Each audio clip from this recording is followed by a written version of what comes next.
തീരദേശത്തെ ജനവാസ മേഖലകളിൽ കടൽക്ഷോഭം രൂക്ഷമായി. ഇരവിപുരം, താന്നി പ്രദേശങ്ങളിലാണ് ജനങ്ങളുടെ ജീവന ഭീഷണിയായി കടലാക്രമണം ഉണ്ടാകുന്നത്. അശാസ്ത്രീയമായ പുലിമുട്ട് നിർമ്മാണം പ്രതിസന്ധി രൂക്ഷമാക്കിയെന്നാണ് ആക്ഷേപം. തീരപ്രദേശമായ താന്നിയിലെ കാഴ്ചയാണിത്. പുലിമുട്ടും ഭേദിച്ച് ആഞ്ഞടിക്കുന്ന കടലിനെ പേടിച്ചാണ് ജനങ്ങൾ ഇവിടെ കഴിയുന്നത്. രാത്രിയാകുന്നതോടെ കടൽക്ഷോഭം രൂക്ഷമാകും. വീടുകളിൽ കഴിയാനാകാത്ത അവസ്ഥയിലാണ് ഇവിടുത്തുകാർ. കരഞ്ഞു ഓടുക, കുഞ്ഞുങ്ങളെയും പുറക്കി.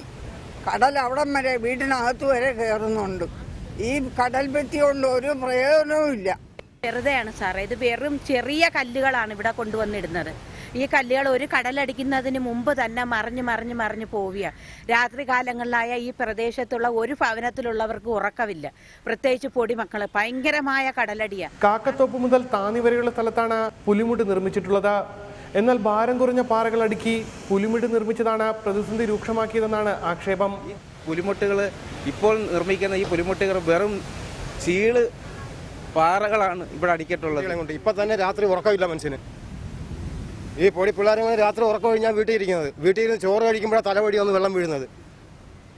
ഇതൊന്നും കേൾക്കാനും തിരക്കാനും ഇവിടെ ആരും ഇല്ലെന്നാണ് ചോദിക്കുന്നത്. പുലിമുട്ടില്ലാത്ത പ്രദേശങ്ങളിലും കടലാക്രമണം രൂക്ഷമായി കഴിഞ്ഞു. റിപ്പോർട്ടർ, കൊല്ലം.